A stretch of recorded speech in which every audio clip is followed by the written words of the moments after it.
আজকের রেসিপি একদম সহজ আর একদম তাড়াতাড়ি হয়ে যেতে পারে বলতে পারো। এটা কিন্তু প্রত্যেকের বাড়িতেই হয়ে থাকে প্রায়। আর এটা কিন্তু একদম ঘরোয়া খাবার। এর মধ্যে কিন্তু বেশি তেল ঝাল মশলা কিচ্ছু নেই, বাট এটা দিয়ে ভাত মেখে খেতে কিন্তু অসাধারণ লাগে। চলো কী রান্না করছি সেটাই বলে দিই। আজকে করছি চাল কুমড়ো ভাজা। এই চাল কুমড়োটা আমাদের বাড়িতেই হয়েছিল।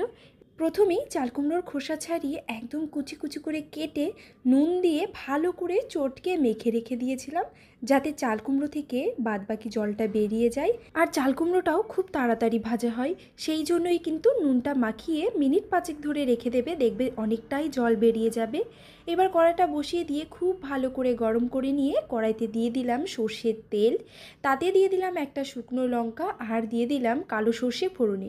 সর্ষেগুলো ফুটে উঠতেই এবার জলগুলো চেপে চেপে বের করে দিয়ে চাল কুমড়োটা দিয়ে ভালো করে নাড়াচাড়া করে নিতে হবে। প্রথমেই নুন হলুদ কিচ্ছু দেওয়া যাবে না, প্রথমে জলটাকে ভালোভাবে শুকিয়ে নিতে হবে। চাল কুমড়ো থেকে যে বাদবাকি জলটা বেরোবে সেই জলটা শুকিয়ে এলে এবার একে একে এর মধ্যে পরিমাণ মতো নুন, হলুদ গুঁড়ো, কিছুটা জিরে গুঁড়ো দিয়ে এবার এটাকে খুব ভালো করে ভেজে নিতে হবে।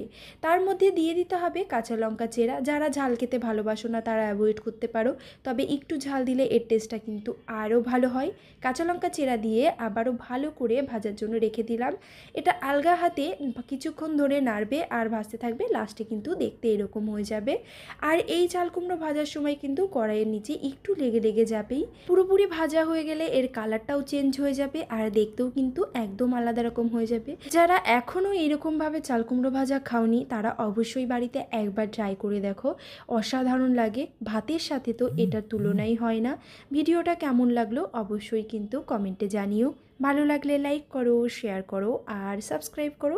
যারা ফেসবুক পেজ থেকে দেখছো তারা অবশ্যই ফলো করবে। চলে আসবো আবারও নতুন একটা রেসিপি নিয়ে। টাটা।